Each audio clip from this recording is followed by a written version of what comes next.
কি আছে? স্যার আমার চশমাটা খুব পছন্দ করেছে।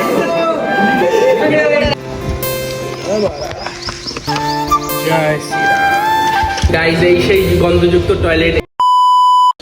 আইও ওই যে গ্যাং চলে এসেছি নতুন একটা ভিডিও নিয়ে। আজকে যাচ্ছি গাইজ হচ্ছে তোমার স্কুলে হচ্ছে গিয়ে খাওয়া দাওয়া আছে, সরস্বতী পুজোর খাওয়া দাওয়াটা আজকে মার্চের 14 তারিখে খাওয়া দাওয়াটা মানে অনুষ্ঠানিত করতে যাচ্ছে। আর আমার শরীরটা বেশি একটা ভালো নেই, এর জন্য কথা বলতে কষ্ট হচ্ছে। আর চলো গাইজ স্কুলের সামনে গিয়ে তোমাদের সঙ্গে একবারে কথা হচ্ছে, আর দেখাবো যে স্কুলে কী কী খেতে দেয় বা কীরকম কী হচ্ছে আজকে। চলো তোমাদের নিয়ে লেটস গো। চলে এসেছি স্কুলের ভিতরে, একটু বাইরে গিয়ে গাইজ এখন স্কুলের 3তলা ফ্লোরে আমি দাঁড়িয়ে আছি। আর আমাদের স্কুলে এই যে নিচে খাওয়া দাওয়া চলছে, আর 3তলা ফ্লোরে। আর কবে যে স্কুলে আসবো কোনো ঠিক নেই, আজকে এর জন্য একটা ভিডিও করছি, ব্লগ ভিডিও, যাতে স্মৃতি হিসাবে মনে থেকে যায়। আর চলো তোমাদের দেখাচ্ছি খাওয়া দাওয়া দিকটা। হলো গাইজ আমাদের এখানে মানে হতো প্রোগ্রাম হতো, ড্যান্স ট্যান্স যা করা হতো এখানটা হতো। এভাবেই 2 বছর বন্ধুত্ব, প্রেম, পড়াশোনার মধ্যে দিয়ে হুশ করে কেটে যায়। আর হঠাৎই এইচএস ডে স্কুলের লাস্ট দিন চলে আসে। তখন অবশ্যই এমন কিছু মনে হয় না, নর্মালি লাগে। কিন্তু বছর কয়েক পর যখন স্কুলের পাশ দিয়ে হেঁটে যাওয়ার সময় নিজের ক্লাসরুমটা একবার চোখে পড়ে, নস্টালজিয়া বস। প্রথম প্রেম, প্রথম মারামারি, প্রথম চুমু, প্রথম হাত ধরা, প্রথম স্কুল বাঙ্ক থেকে শুরু করে প্রথম সবকিছুই এখানে বস।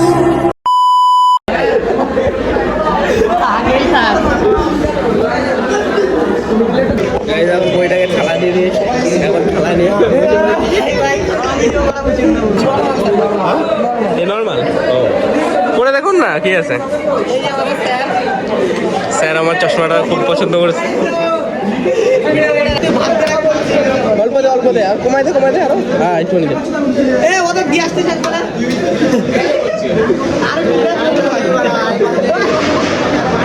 দে দে দাঁড়া, বালতিটা ফেলে দে।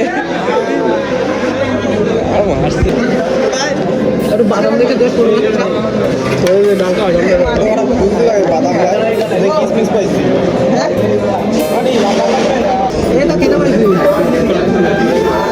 মাংস এটা কি আমার মাংস?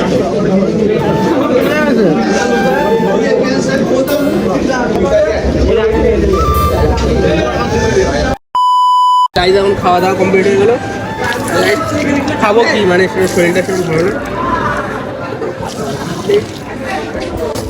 ভাই তোরা কিসে পড়িস?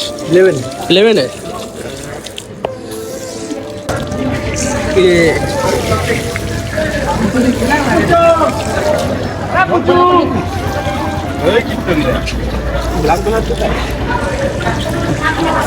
গাইজ এই সেই গন্ধযুক্ত টয়লেট, এটা হচ্ছে লাস্ট টয়লেট করা আমাদের এখানে হবে। তারপরে আর কোনো দিন এখানে টয়লেট পাওয়া যাবে না। সেই মজা, কত মজা হয়েছে। লাস্ট স্কুলের লাস্ট ডে, স্কুল জীবন শেষ আর লাস্ট ডে। স্কুল থেকে বেরিয়ে যাচ্ছি। খাওয়া দাওয়া ছিল, খাওয়া দাওয়া হয়ে গেছে শেষ। এখন যাচ্ছি বাড়ির দিকে। আর স্কুলে আসা কোনোদিন হবে না, তাই তো? খতম। জয় শ্রীরাম।